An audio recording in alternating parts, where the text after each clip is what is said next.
Hello, and welcome to Art versus Artifacts. The session itself with the poets will begin in just a few moments, but before it does, we have a very special tribute today. We in New Orleans who love the arts know that we love our city, and we love poetry, and we love music, and that's part of the reason that we have this festival. And here to tell us today about someone who loved New Orleans and art and poetry and the New Orleans poetry community is Renee Louviere, who will be honoring Mary Sipe.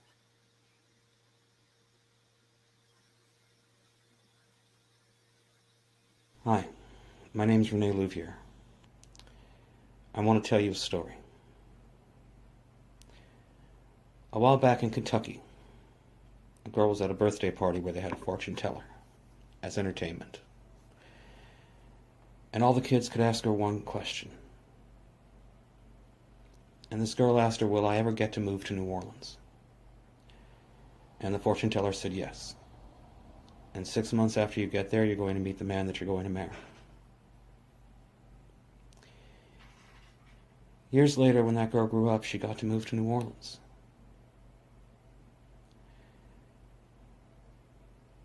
And 6 months after she got there, we met. A couple of years after that, became romantic. 22 years ago, after a poetry reading, we were in a French Quarter bar and I asked her to marry me and she said yes. Her name was Mary Sipe. And after 22 years, she passed away suddenly a few weeks ago.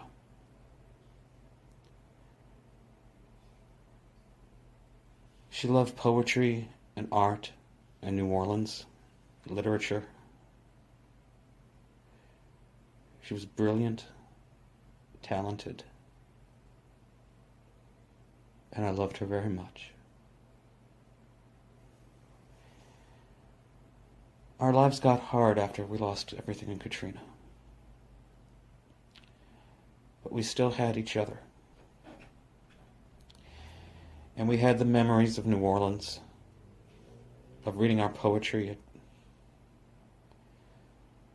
talking to poets and artists, writing, bouncing ideas off of each other.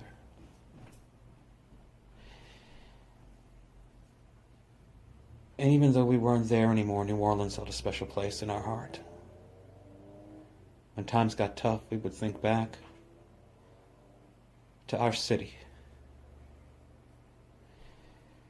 The streets we walked, the poetry readings that we went to, the music, the art, and all the things that made New Orleans, like Mary Sipe, one of a kind.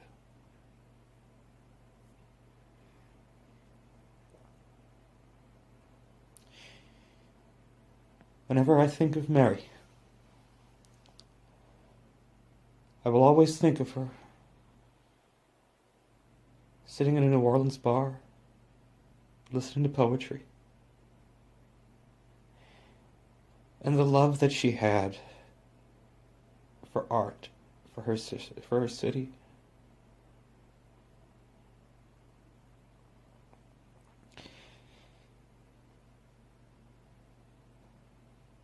Mary loved art, New Orleans, literature.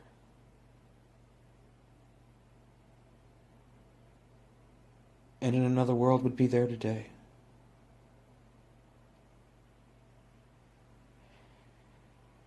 I'm so grateful to be able to give you this message. And if there's one thing I can ask, in Mary's name, create art. Write. Express yourself. Use the strength of your talent. Never stop learning. Never stop caring. Be kind. Be good to each other. I will never forget her. I will never stop loving her.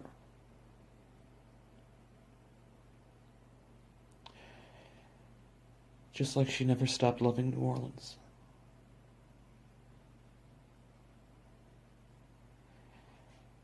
Her memory, like our city, endures through hardship and loss.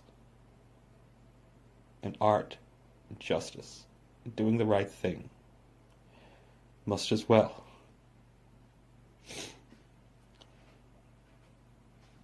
Be kind. Be good. Be creative. And love people. Rest in peace, Mary Sipe. Thank you. Thank you, Renee. We are feeling the spirit of Mary Sipe here today with us, who reminds us why we try to create community. And another person who very much knows why we try to create community is the curator and moderator for today's panel, Stacey Balkun. Now, when you sit down to breakfast with Stacey, genius happens. Not only did she conceive of this session off the top of her head at a breakfast one morning, she also conceived of For the Love of Form 21st Century Ghazals, which we had yesterday and which was an incredible celebration of that form.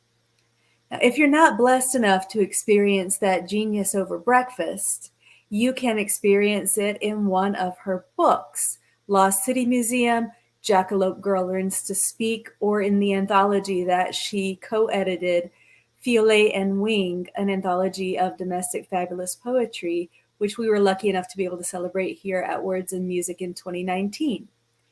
Since 2018, she has been the curator of Poets and Po-Boys, which we got to do in person for 2 years before she then took that poetry curation online for the last 2 years of Words and Music.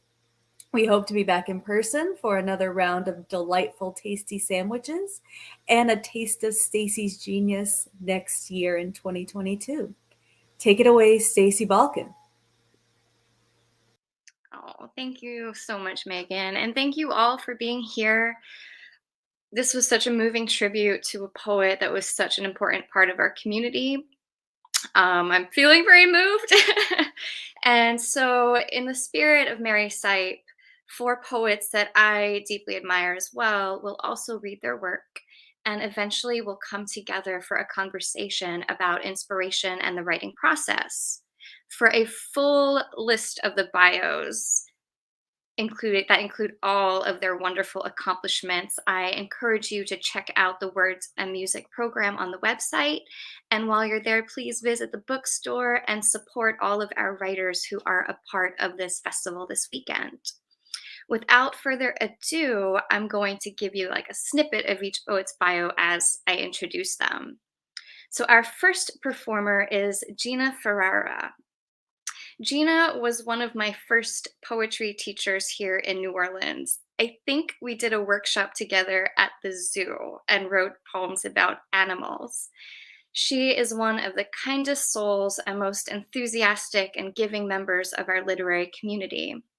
Gina has 4 collections, numerous publications, and multiple awards.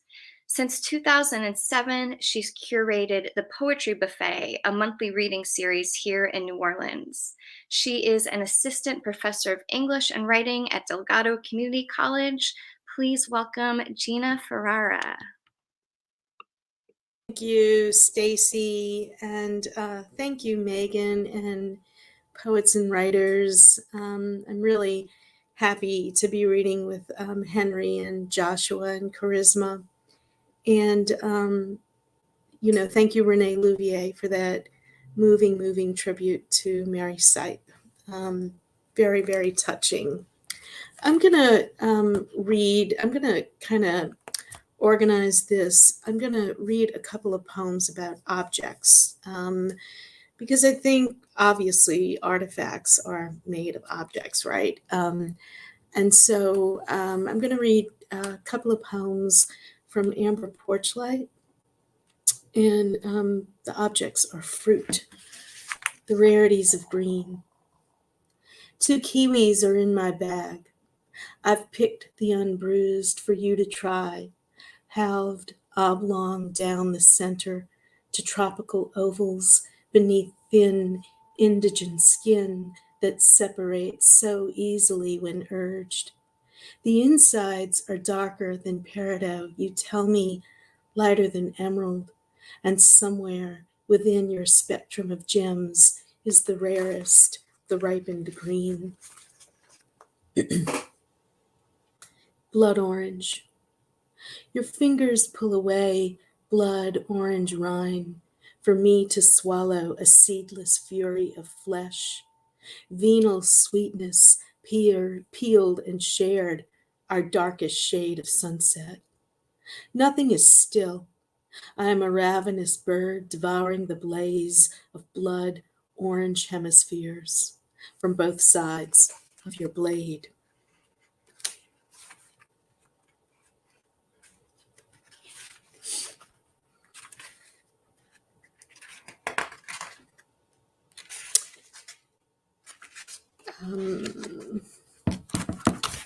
So I'm going to move on.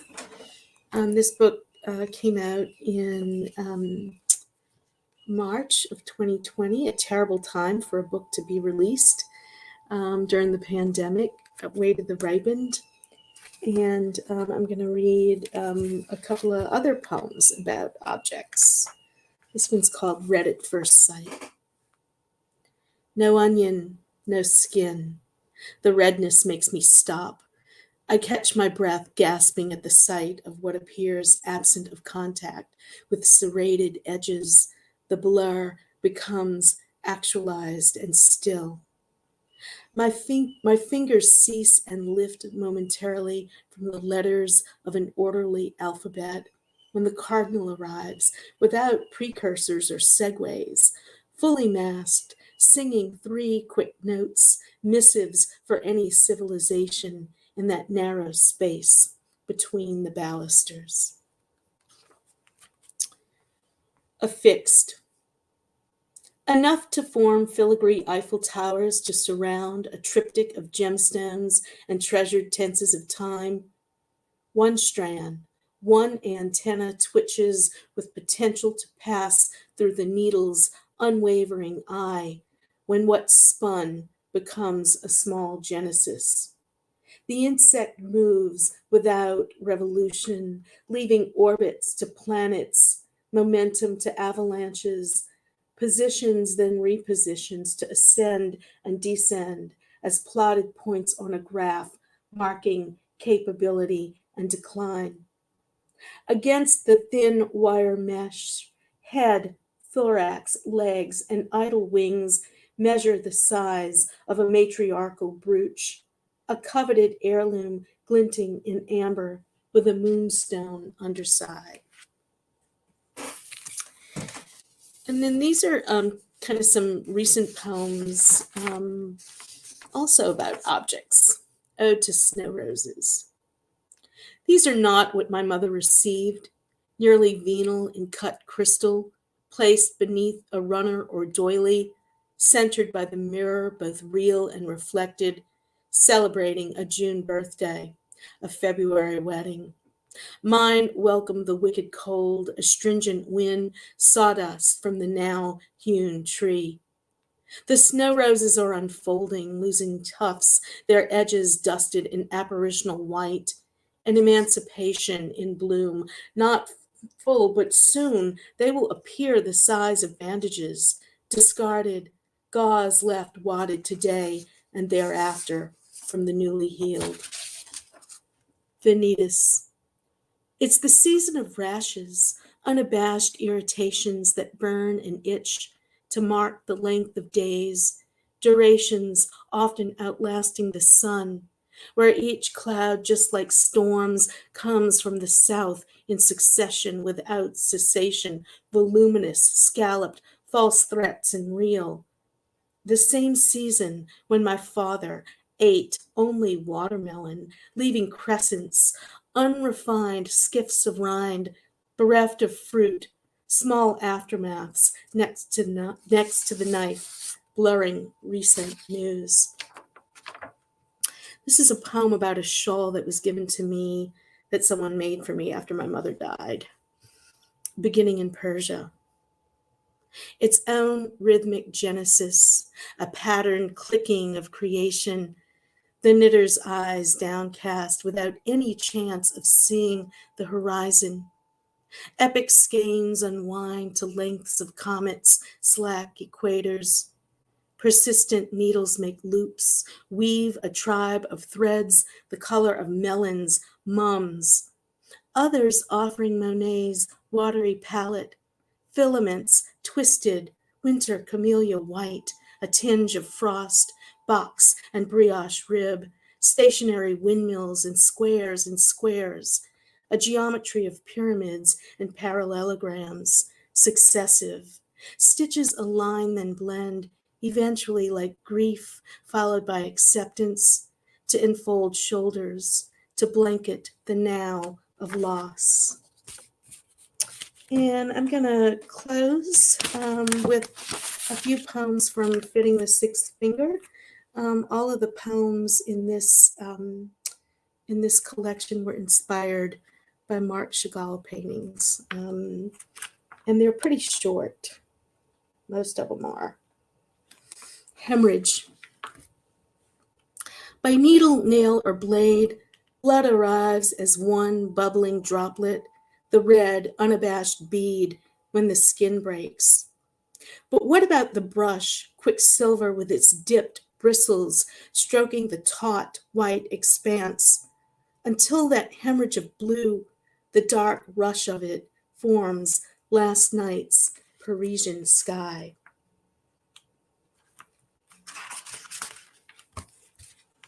Flipped. My feet lost their desire, making steps. I stand on my head in the dark with cheeks slightly pink from blood steadily rushing. My delighted soles are in the air and face a full moon. I could remove your hat, hook its brim with a flick of my heel. This only presents a problem when we dance. The neighbor stares through the lower window pane. He suspects you have turned me upside down. This is the title poem. It's called Fitting the Sixth Finger. The walls peel back, as all bandages do, in a yellow room. A sconce askew, the table has the flaw of a nose. Tenses of time are held in our cups. My chin points toward heaven. A flame forms my right hand. I will write later. The silver carafe answers questions of who and why our dog understands. Your extra finger is neither a curse nor blessing. I will sew your glove and give you one more ring. Speak to me, my love, though the hemorrhaging moon has turned the sky red over rooftops. Remember this morning when news began, folded at your feet. Then the last poem is called Before the Poem Took Form. I never wrote of candy luminous skies, entendres of violets and greens, the edible things adrift, spun from air. Though I saw the pink clouds, their sweet sachets and segues, solidity nearly reached. How they tinged the background exactly in a shade of fluster or mild embarrassment, a silent but delicate rush of blood beneath the skin. One evening, minutes before dusk encroached, I reclined in a grazing field, my sweat touching soft blades. The mare and newly fleeced ewe chewed the earth, the verdant continuation before the poem took form. Thank you. Oh, wow. Thank you, Gina. I love that we ended with thinking about a poem taking form. In the spirit of our city and arts and inspiration, the St. Aug's Marching Band has just started practicing. So if you hear the drum line behind me, it's just all part of the experience. Up next, we have the poet Karisma Price. Karisma is the author of I'm Always So Serious, which I think was pretty recently picked up by Saraband. It'll be forthcoming. We're all really excited to hold that book in our hands. Her work has appeared in so many journals, including poetry, and she's received fellowships from Cave Canem, among so many other awards and prizes. A poet from New Orleans, she's currently teaching at Tulane. Her work is so powerful and blew me away at the one poetry event I got to experience this summer fall before Ida threw us all for a loop. So I'm so glad to be sharing the space together with you and Karisma. Here is Karisma Price. Hi. Thank you so much for that intro. Yes, the book just got picked up recently. I'm very, very excited. Thank you all for having me. I'm very, very happy to be here, and I'm going to read a few poems. Since the theme is art and artifacts, most of, I guess, what I consider artifacts, some of these poems are after poems or poems inspired by text or other things that already exist. I think about maybe two of them are a bit long on the longer side, so I might only read like maybe 3 or 4 poems. The first poem is called We Wear Each Other's Names, and this is after reading both The Odyssey and If Beale Street Could Talk by James Baldwin. All you really need to know is that the main characters of The Odyssey and Beale Street Could Talk, I realized that they go through a similar experience. You know, Odysseus, you have a father away from his wife and child for reasons out of his control. Odysseus, because he's at sea. Phani, because he was falsely imprisoned because he was Black. So it's the father away from his family and the wife trying to keep things as normal as possible for the child. So if you know The Odyssey, you'll get it. I made the characters from If Beale Street Could Talk characters in The Odyssey. So part 1, Phani recast as Odysseus, and it starts with an epigraph from James Baldwin. He knows that he must do something to keep himself from drowning in this place, and every day he tries. I understand the liquor in us. We are away seizing each other's throats, stomaching all the bitters, and here you are, an audience, making me a boy waiting to wipe the eye of want again. Stop turning the pages. Don't reposition your antennas. Mold me out of the hollow that governs my joy to the mouth of rest. The water fights me over and over while Penelope bathes him in a tub of big water that babbles his name. I am every tongue my son learned to use in the lack of me. My son, come, seek a ship that survives its trip home. Call it mercy. Part 2 is the baby from If Beale Street Could Talk, recast as Telemachus. Another epigraph from James Baldwin. The baby asked, is there not one righteous among them? Is there an ethics to myth-making? Is there a family that imagination is not allowed to touch? Phani wanted to build Tish a table. To remain the center, my father tried to run me over. A wound is a bare patch of grass on which a baby's head falls, a plow that parts the earth like a rat tail comb. I hold my father's absence because it is the blade of my becoming. I twist my wrist so every vein is upright and exposed. Do you see me bleeding in the way only children can? In what way would you like to be devastated? I already know the color of my own tenderness. Yours is next to mine, tracing diamonds around the television. Breathing is a tender type of breaking. A myth is just someone bathing a boy in water not yet made from weeping.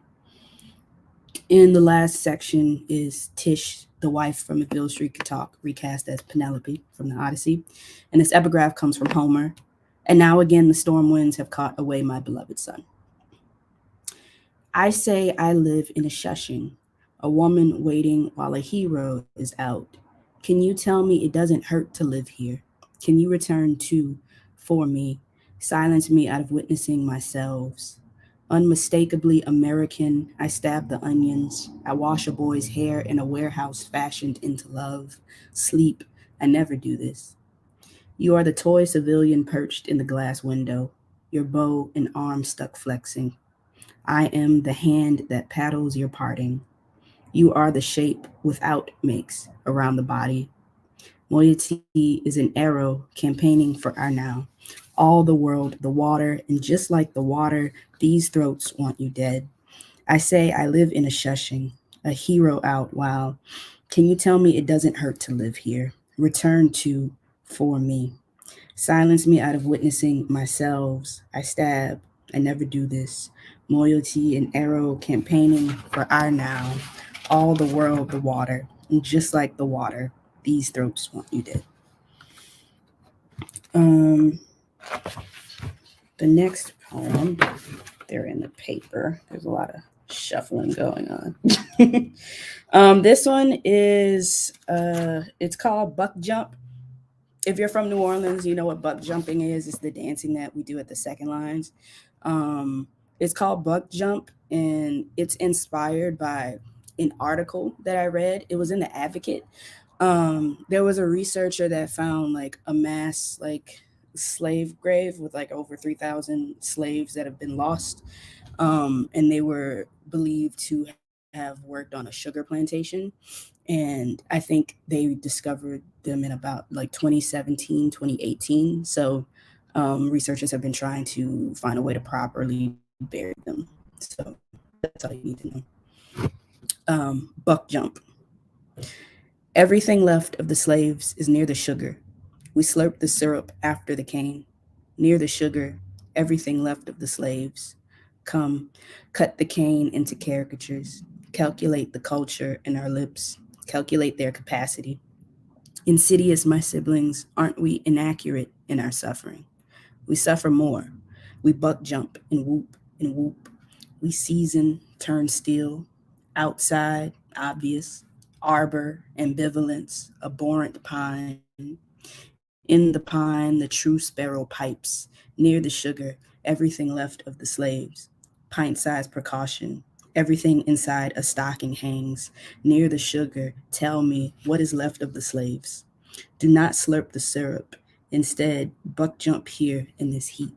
Invest in the fade. Farther ahead, the long-haired men circumnavigate nostalgia into a braid. Buck jump, whoop, whoop. Stomp your feet into the bullion turns bullion. Long-haired and loyal, we saliva-soaked spirituals in Mississippi water. Chant, chant. We big black radios, tall tongues. We big black radios, tall tongues. Buck jump, whoop, whoop. Buck jump, buck jump. We big black radios, tall tongues. Buck jump and whoop and whoop and whoop, whoop. I want to do right by us. I'll say it plain. Everything left of the slaves, sugar. Near the sugar, everything left. The slave slugs move fast on a face furious with fear. Woozy and world worn, I keep a grill in my wallet, give myself freedom like a white forefather. Come, look at me jump, look at me whoop and jump, my smile a beam, a pinto's buck. To all you gladiators, I'm weary and bitter. Worry me in my black city, come fire, I watch you and you wither. Everything left of me is sugar, alabaster, Angola, melancholy marginalia, mama, daddy, nigga in the alley, punctuated southpaw, pathological pusher man, come calculate. All that's left of me. No sugar left in the tank. If a man in blue is ready to do what he does that make me but a slave? Forgot to say at the end, it also references Pusher Man by Curtis Mayfield.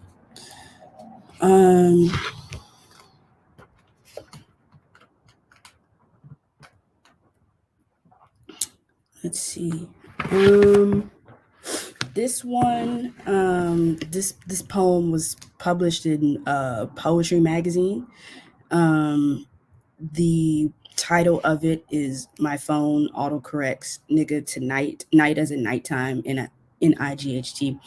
So this was inspired literally by a text message and an autocorrect. You can't. Let me see if I can show it. It's like a triangle. It's in the shape of like a sideways triangle. I did that because I wanted to sort of exhaust the page to go all the way till you couldn't anymore and then have to retreat. My nights play cousin to their mother's favorite kettles. My nights won't consume their reflections, so they pour milk in their coffee. My nights never rest, so they sing their shadows to sleep. Sometimes they don't remember any words. My nights have frogs stuck in their throat. No light soul, every bit of pain. My nights all Louis Armstrong minus a trumpet, and my nights play chicken with a train.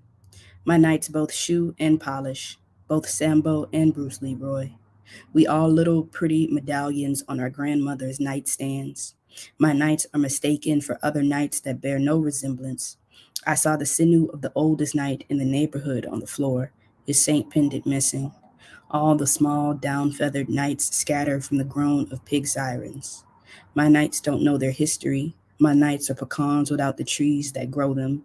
My knights instruct all the people in their head to weep.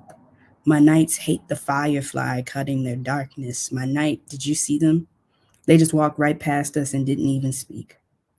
My knights are ordinary, wear ruffled socks, have the best belts.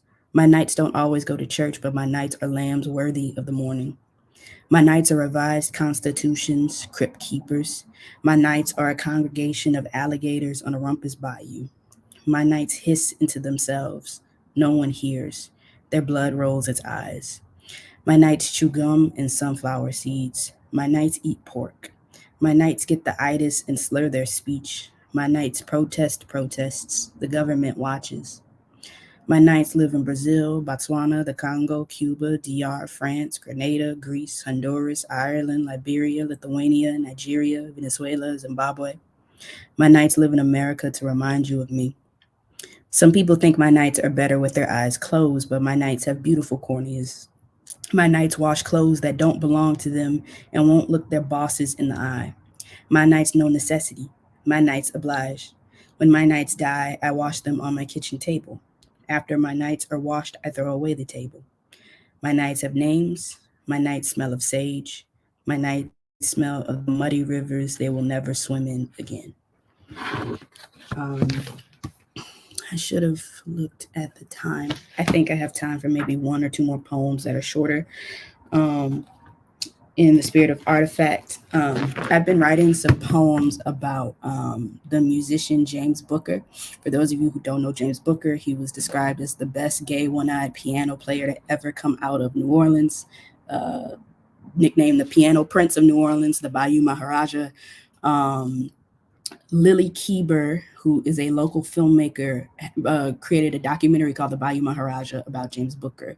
So a lot of my research of him started from her documentary. So please watch her documentary if you are inclined.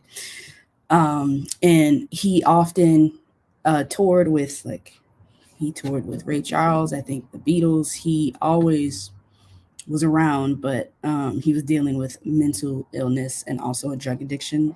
So unfortunately, he died in 1983. But when he was home, he had a residency at the Maple Leaf. So this is called The Maple Leaf Piano Speaks to the Bayou Maharaja. The stage is a red face of wrinkles, and you've returned from Nice with no record deal. The first time you vomited on me, I forgave you, wore it like a brown dressing from Commander's Palace. The second time you spilled, blood swarmed the cracks of my keys, but you continued playing in the slush. You backwards Moses. I know it's not the way you wanted to mark me, but what do you have left to give but the remains of a sour stomach? I created you to glorify me, to show the world an addict in a wig could rattle my body with divine imagination. I handed you a soul that could not be taken by anyone who fears you. Booker, I want it back.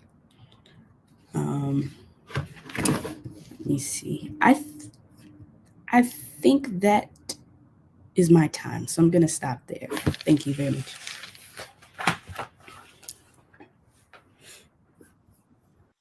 No, don't stop. I don't want any of y'all to stop. Thank you, Karisma. That was very moving. Up next, we have poet Joshua Nguyen. Joshua is a queer Vietnamese American writer, poetry slam champion, and a native Houstonian. We are branching across the South here, leaving New Orleans a little bit. He is the author of Come Clean, which is out just about now, as well as a poetry chapbook. He's been published widely and featured on several poetry podcasts. So not only can you read him, but you can hear him speaking to and about the work across several platforms. I'm proud to call him my colleague in the PhD program at the University of Mississippi. Please welcome Joshua. Thank you. Stacey's in this class with me right now online, and Stacey's always the first one to post. Very exciting. Always has great posts and puts us all to shame. If you hear weird noises in the background, there's a car getting towed out my window. So if anyone here owns a silver Jeep, your car's getting towed. It's my first time I get to read from my debut collection, Come Clean. One of the big themes is this idea of compartmentalizing clutter, and the clutter of the speaker and the clutter of the mind. So there are a lot of objects found in this book, which hold a lot of different like sentimental or tragic value for the speaker. So I'm gonna read the front to this piece first. It's called Save Me, Marie Kondo. It begins with an epigraph from her. When you put your house in order, you put your affairs and your past in order too. I open my jaw to a framed photo of a grandmother I know from my first memory. Hospital bed, half-used Tiger Balm, EKG machine, rosary. It picks and scoops little droplets of honey with a toothpick made from splinters in the door. Her shoulder smells of incense, lavender, love. Everyone around me, cousins, uncles, third cousins, friends of cousins, is crying. My father cries a sound I will never hear again. His mouth lock-jawed over the beige mound at the foot of the bed. 10 lifeless toes creased beneath the hospital blanket. Or, I open my jaw to a grandmother from my first memory. It splinters like ice in Texas. Her shower smells of incense in Wisconsin and never crying again. Everyone around me, cousins, uncles, and the one who grabbed me, cries. I'm crying, but my father would never come near again. My childhood room locked, reading bedtime stories that shovel the attic within the attic, open. This box for the herbs, this box for the knives, this box for all her aoyais, this box for her yom, this box for her pearls, this box for her globes, this box for her purple robes, this box for the cognac, this box for the Hail Marys, this box for the rice paper, this box for the orange star, this box for the tar.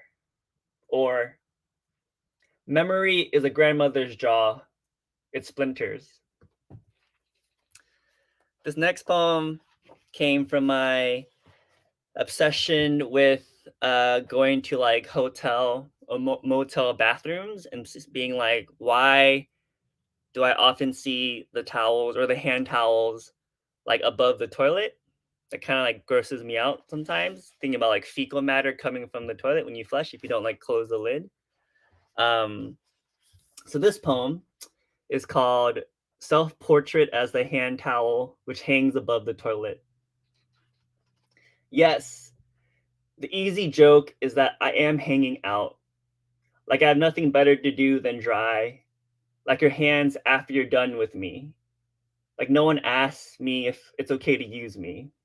No, I do not open my mouth wide when the toilet gets flushed. Why do you think the horrible of me? None the wiser when I explain I rest out of the flush zone. No, it was not my choice to do this type of towel work, to do this thankless duty, to do what no one else will do. Yes, I gaze at the most vulnerable, the backs of long, strained necks, the backs of skulls that I haven't been held, the backs of ears that never listened to my advice. No, there's more work to be done beyond washing your hands. No one asked me to watch out for germs, but I soaked them all up. Wash the dirt from beneath nails that don't wave back. Yes, I am lonely. I am sad and feel unloved. I am sick of the smells. I'm wanting a life in the kitchen. No, not the ones on reality TV. I just want the silver of fluorescence across my view. The temptation of the oven's handle, sleek. The wild nights of spaghetti and marinara messy. So I was researching this traditional Vietnamese form called a luk bát, and then my first chapbook was basically I took the recipe of my favorite Vietnamese dish, Thit Kho, and each step of the recipe I wrote a poem from the step of the recipe. And I wrote most of them in what I call American luk bats, which is basically my American appropriation of the Vietnamese rules of a luk bat, but for the English language, because Vietnamese is a monosyllabic language. There's like it's a tonal language or different rules. So I took the rules for the Vietnamese version and I adopted it for the English language. And a lot of the American luk bats still there are steps from the recipe, and I did that because traditional loot box are about like a warrior trying to find the way home, right, or a journey. And when I think about my connection with like a Vietnamese literary past or tradition, it's hard to find that connection because I didn't grow up in Vietnam. I don't have like that kind of knowledge that I wish I could. So the Luke bot or the American Luke bot is my way of trying to bridge this connection to a Vietnamese literary past. So this is called American Luke bot for adding pepper to taste the dark. Be smoke stuck between your teeth like French kissing a wreath made of your favorite colonizers. Grind into fine sprinkles, ash like a sprained ankle, black stone reflecting a new zone in the galaxy.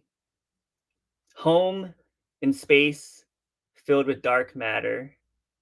Taste of salt only comes from the stars.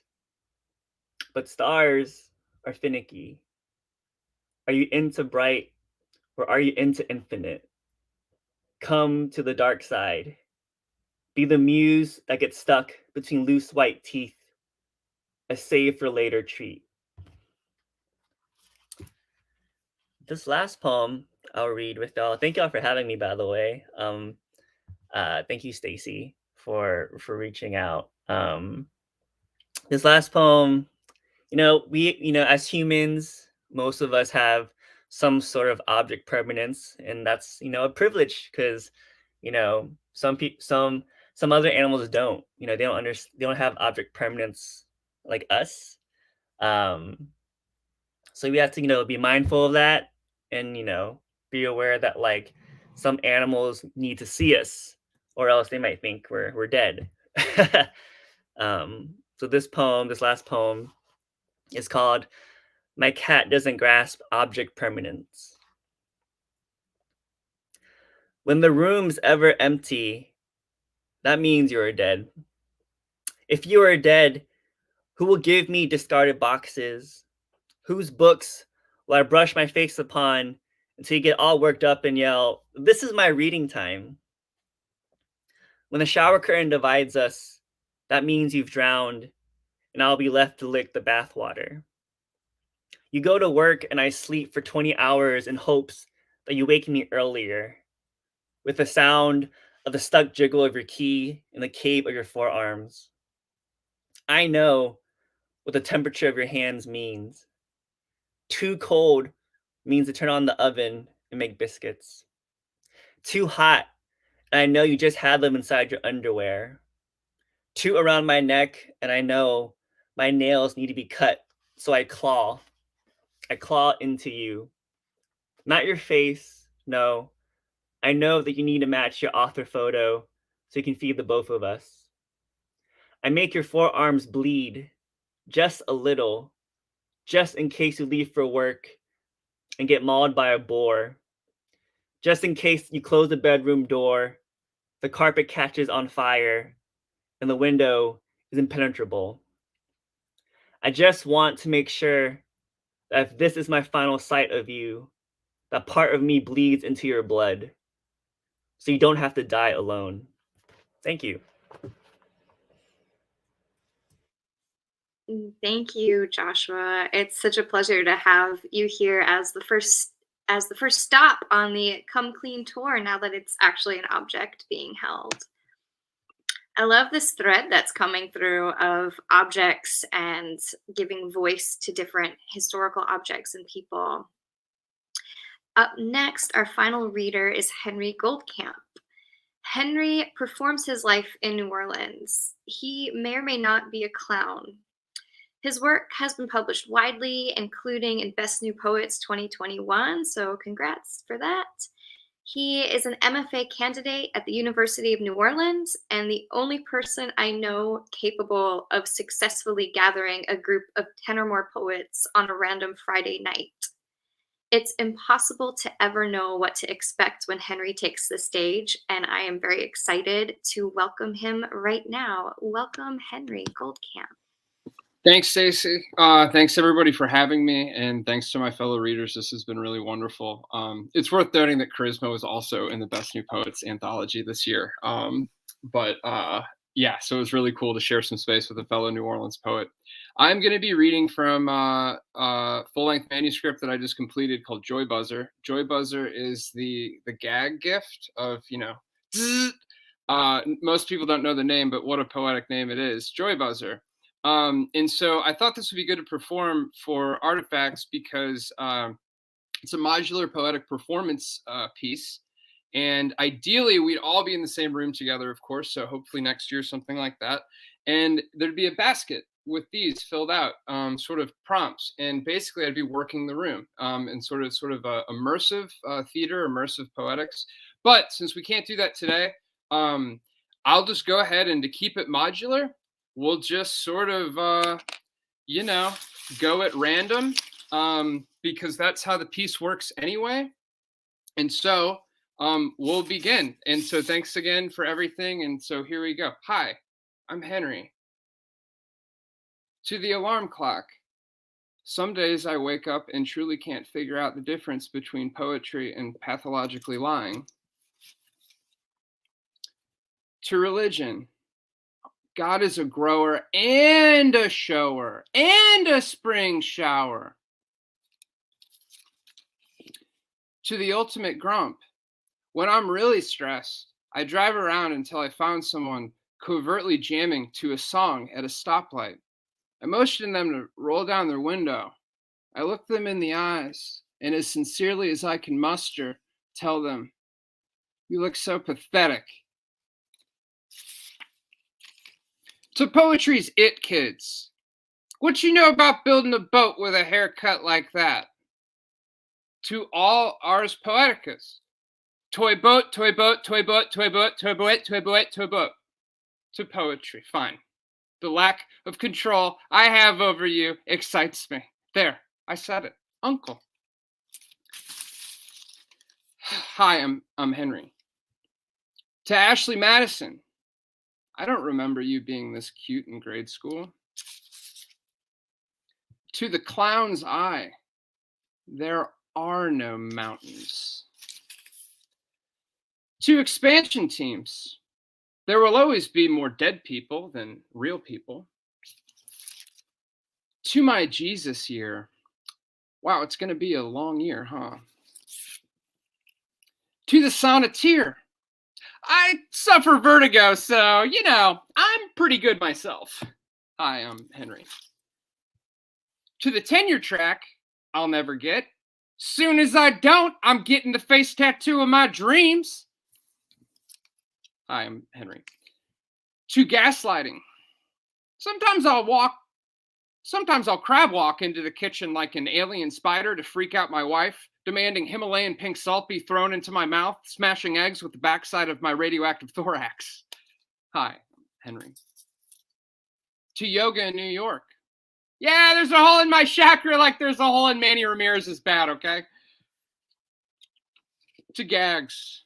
You know, people say to me, the people have said my poetry is not poetry. He's not a poet. Those aren't poems. Those are gags. And, you know, I give everybody a chance, interloper though I might be. I find out who they are and I go look them up on the best directory there is for poetry, no less, Amazon. And I buy their second, maybe third-hand book. I don't mind. It's $1. Okay. Plus shipping, which is $3.99. So, you know, when shipping is 4 times the amount of your book, well, an indicator maybe of something. And it comes in the mail and I open it up and I read it. First few pages. But I have to admit, by then, I'm already.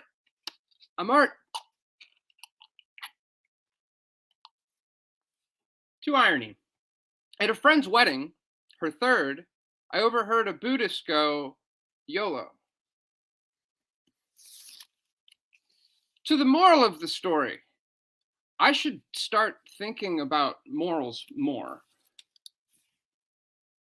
To truth tables. Okay, so if hell is the earth and heaven is the sky, then wait, hang on. Why can't I have both again? Hi, I'm Henry. To censorship. I burned a book once. It was a biography of Woody Allen, and I was a little chilly. Actually, now that I think about it, I've definitely burned more than one book for various reasons. Everybody here has burned a book, right?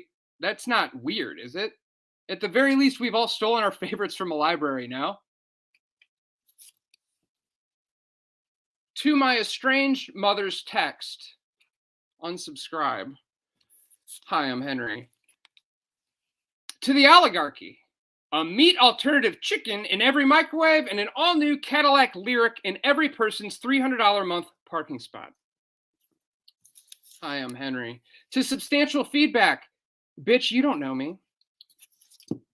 To the MoMA goer, you do know everything in there is a scratch and sniff, right? Did you scratch and sniff it? Well, then you are not getting the full MoMA experience. To the new parents, disposing of dirty diapers will come quite natural because you felt that warm, sagging weight in your hand before many, many times. It's a bag of Taco Bell. Same exact feeling. Pascal's Law, baby. To boomer poetics. When do I get to the point that poetry starts helping my credit score? Hi, I'm Henry. To the poets of liberal proclivity, lest we forget the hollow point embedded in the heart of all metaphor, conceal and carry. Hi, I'm Henry. To the moon. First time I ever saw you, I thought, I heard this one before. Hi, I'm Henry. To nationalist policy. Why the fuck would I ever submit to the Cincinnati Review, the Reds are scumbags? Hi, I'm Henry. Nothing against the Cincinnati Review, of course. To my crack dealer on Wyoming. Shop small, buy local. To rock bottom. Wow, what's your vertical? To circle jerk writing prompts. You want to come over to my apartment? I got the Hurt Locker on DVD. It's got special bonus features. We can open up the windows, air it out, put on the Hurt Locker, air it out. What do you say? Hi, I'm Henry. To DARE programs, didn't work. Everyone's hooked on phonics. To alcoholism, I don't drink like a fish. I drink like a sweaty guy in a hot tub. To the 1990s, utabomb.gov. To a single of American cheese. They say you can't go bad, but you can go bad. Is that the American part? To the marine biologist. My Hair Bear roommate was hungover. Me too. I made a grilled cheese sandwich. Barely. First bite, all the cheese spilled onto my barefoot, scalding hot. I shook him out of hibernation. He scolded me. I explained to him he needed to pee on my foot. He was tired and obliged me. Wikipedia. It's not grilled cheese burns, but jellyfish stings. My bad, man. Hi, I'm Henry. To pescatarianism, I mean, who doesn't want to feel just a little bit better than other people? To logic, so what? To the consolation prize, congrats! As a human, you win most famous animal. To poetry readings, it's true what they say. You get addicted to the sympathy murmurs. Oh, hi, I'm Henry. To lush, I got a pitch for you. A bath bomb. A bath bomb made with nothing but local ingredients, just how you like it. A clump of baking soda from Walgreens, embedded with June bugs and mosquito larvae. A little bit of motor oil. A razor-sharp chicken splinter. A silver shred of a blunt wrapper. A dusting of red algae guaranteed to bloom overnight with zero maintenance. Hey, if you don't pick this up, I'll sell it to 7-Eleven as an extra sour big gulp Coast Slurpee, so act now. Hi, I'm Henry. To sheer luck. The job of a parent is to teach the child about humanity. No matter what you do, you're guaranteed to succeed. To Zillow.com. My kid's third birthday party in the park. Cop rolls up, bums a piece of sidewalk chalk, traces a body, tosses it back, but my kid can't catch for shit. Hi, I'm Henry. To seasickness. Microplastic is the scientific term for glitter. The ocean is absolutely fabulous. To only a child's honesty, you're ugly, you're dumb, you're godless and without hope. Hi, I'm Henry. To the movie of your life in which you play an absolute superstar. Fact or creative nonfiction? Oh, to the simple life, fucking dying over here. To Spring Break Destiny 2022, woohoo! You're supposed to throw your trash in the ocean to raise awareness. To widespread misinformation. The most important thing to ask yourself when revising a poem is this line precious enough? To God's away message. You just jealous because we are young and in love. To community. Let's all get matching submittable tattoos. To progressive theologians of the Academy who posit Jesus was homosexual. Well, why didn't he turn water into dicks then? As any believer knows, he was bi. He turned the water into a white burgundy, for God's sake. Hi, I'm Henry. To higher ed. Carefully remove all the used stickers from your textbooks on display. Bingo! Now it's like you chose it for yourself.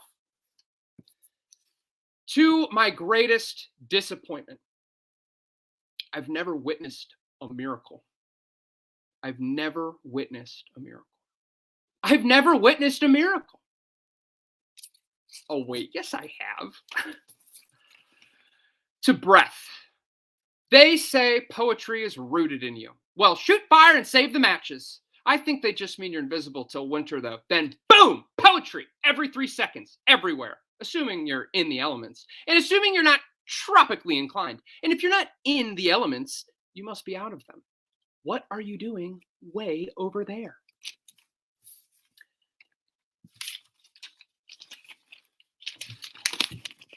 To the scene. God, after binge watching us, passed out drunk after umpteenth Cosmos. To burnout in the middle class workforce. When I see SUVs in the grocery parking lot with those 26.2 bumper stickers on them, I'm like, you drove here? Hi, I'm Henry.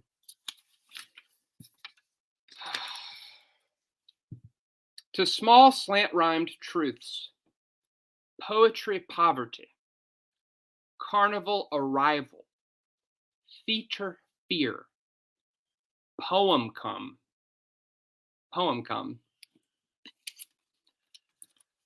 To the Asian Mexican fusion restaurant.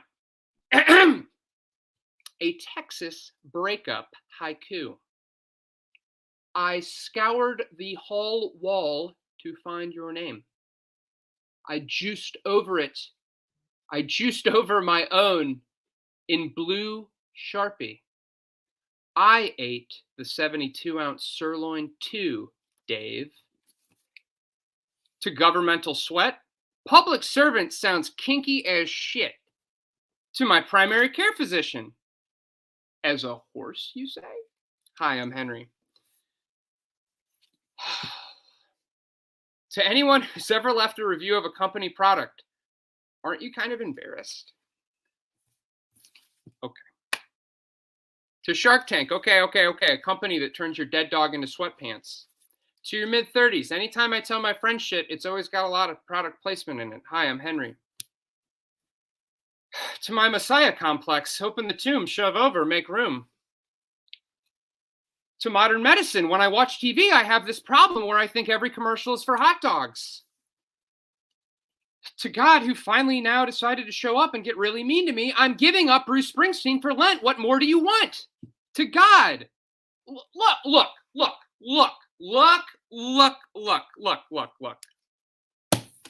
To Netflix and chill. I'm partial to Amazon and panic personally. My wife needs to shave her entire body. I need erectile dysfunction medication. We need to go on a camping trip with our non-existent 5 and 10-year-olds. I need some me time. She has terrible credit and needs to lighten up on the homophobia.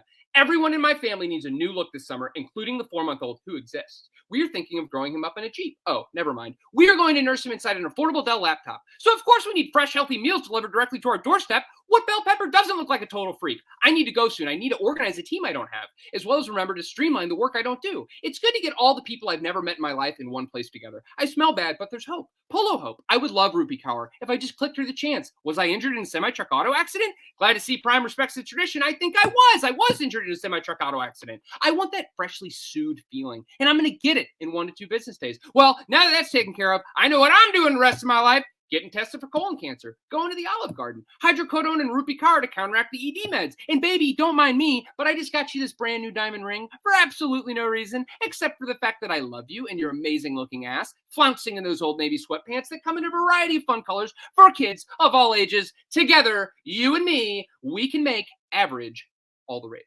I think that's time, so thank you for listening. Thank you so much, Henry. I feel like it always comes down to Rupi Kaur when we're in a room together. Wow. So this is our 4 poets. We got a chance to hear from them all. We still have a few minutes. I'd like to bring everyone together for a discussion. If you have any questions for any of our performers, now's the time to go ahead and type them in the chats and we'll get to there. I had some questions prepared, and one thing I noticed hearing everyone's work today is there seems to be this thread about giving something inanimate a voice or speaking to something inanimate as if it could speak back. I'd like to hear a little bit about how these writers make that decision when you sit down and say, like, okay, a blood orange, the towel hanging in the motel. What goes into that choice to say I'm going to write to it like an ode, or put it a self-portrait poem of it, or give that object a voice itself? Maybe Joshua, we could start with you and go from there if that's cool. Yeah, it's a great question. I think in terms of my book, like the hand towel, it was like it starts with, I guess that one's kind of started with an obsession, and I realized when I teach like younger students like creative writing, I do like an object exercise where like they take an object in the room and they like look at it closely or far away and like do all the angles. And when you do that, it's cool to see like the perspectives you've never seen of an object, even though you might pass it every day. So I like putting it into a focus. And then also you see the absurdity of it, which is kind of cool. Like the hand towel thing, I just got more and more absurd the more I thought about it. I don't know. I think in relation to my book, there are a lot of heavy things that I wanted to write about. And then the through way in was through an object, because since it felt so cold and distant from my actual experience,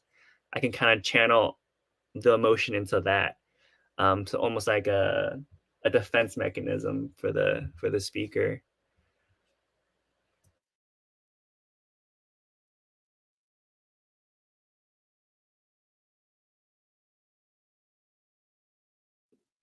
I love that idea of a defense mechanism. I feel like also there are just sometimes just some object could be the way into something that you don't know how to phrase otherwise. And I kind of get the sense of that from your poems, Gina, the still lifes and the fruit poems. Do you have any thoughts you want to add to this? Yeah, I am just I love still life paintings. You know, like if you look at a Dutch still life painting, there's always just often this bizarre narrative that's in a Dutch still life painting. You know, like the family's having a picnic and there's the gory dead bird. You know, and something that Joshua was saying was that, you know, kind of if you can give a narrative to an object, it's kind of a safe thing to do, you know. I don't know, it just sort of there's something there's it's kind of a screen for yourself, for me, I think. And so I definitely see that. But for me, like I just and I think I have kind of like a photographic eye when it comes to an object, you know, and I like to present objects. And I think there's always kind of a good story that's lurking behind an object.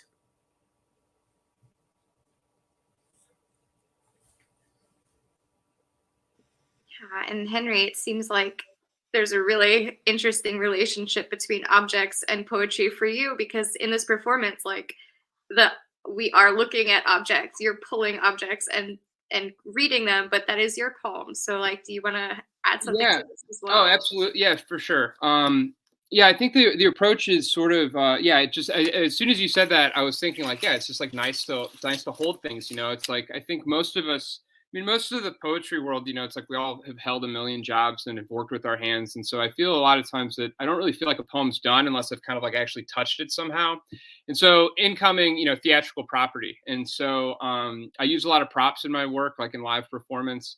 And so for me, it's often sort of starts, at least like the past year and a half, how I've been, rather than coming from like a language spot, which I've been doing up to that point, it's sort of like, you know, what could I do with this? You know what I mean? And so then it starts with the object. For instance, this is something that's a work in progress. My neighbor just gave me this last year, okay? And it's like, I don't know why he gave it to me. It's a fake crow, and it's like he just hung it on my, and he's like, oh, I thought you'd want it. And he doesn't even know that I do shit like this. I'm like, oh, okay, thanks. So like, certainly there's a poem there, but like, what could I do with it? You know, could it attack me or whatever? And so then it goes from prop to movement. And then I let like, well, what words should follow that? You know, so I let the kind of like body come first, like actual physicality, and then kind of like let the language catch up to that. And so that's kind of what I've been thinking about with artifacts and things like that. 'Cause it's a lot of fun. It's just like, yeah, I mean, and yeah, it's just fun to touch a poem, you know, touch it. I don't know. It's good stuff. I have a poem about how much I hate geese. So that bird gave me a little trauma right there. Well, if you want to collab, No. here's this thing. Yeah. The last thing I want to add to this question is, Karisma, I love that the James Booker poem is from the point of view of the piano. So, and it sounds like you did so much research to get, you know, to that place. So like, what helped that decision happen, or like how did you come to that, and like what does it add to the poem for you? Yeah, I'm a big fan of James Booker's music. It's funny, when I first started like writing poems ever, like several years ago, all I wrote were like persona poems, because I was like, I don't want anyone to like know anything about me. I don't want people to like not necessarily judge, but it was just weird. And but so now, obviously, I write much more about myself, but I feel like persona, it's fun because it's like you. There's a reason why you choose that object or that person to speak, you know, on behalf of. So a part of you disappears, but at the same time, you know, it's you at the end of the day, because you. There's a reason why you chose, like why I chose the piano as opposed to, I don't know, the floorboards or the maple leaf. For me, learning so much about James Booker's life, and especially when he would be in New Orleans, how he would have like this residency at the Maple Leaf. I feel like he breathes life into the piano and into the instruments that he plays. So I call myself a failed musician. Like I've started to learn all these other like these instruments, but I never like have enough time to adequately like practice them on a regular basis. So it's like he's literally giving life to this inanimate object, and a part of me is like trying to do the same, if that makes sense, because it's like if you're known for something like how he was known to be like such a fantastic piano player, it's like what would that piano have to say about him, because we can know like what his friends, his family, I don't know, the people he's touched with his music, they can speak and have stories and memories, but it's like what would you you all right, Henry? What would you I'm so sorry. yeah. My tag fell off, and I just killed a spider, and then this like fluttered on my arm, and I freaked out. I just like freaked out on camera. I'm sorry. I do the same. No, I'm terrified of. No, I am terrified of insect. I feel you, but it's just, yeah, just wondering like what would that piano have to say? Would it be happy? Would it be angry? Would it be upset that James Booker didn't get to do all the things he wanted to do or could have done, given certain circumstances? So I feel like giving voice to that again. It's always just it's me that I'm the piano, but it's just wondering like who are you? Based on we always know like you can a friend or family member, anyone can like talk about like the influence a person has had on their life. But say for instance, if you're a collector of things like marbles, mugs, whatever, like what would those objects have to say back? Are they appreciative that you collect them or have them? Are they angry? Like I just think it's interesting. What's their relationship to you? Because we already know your relationship to it.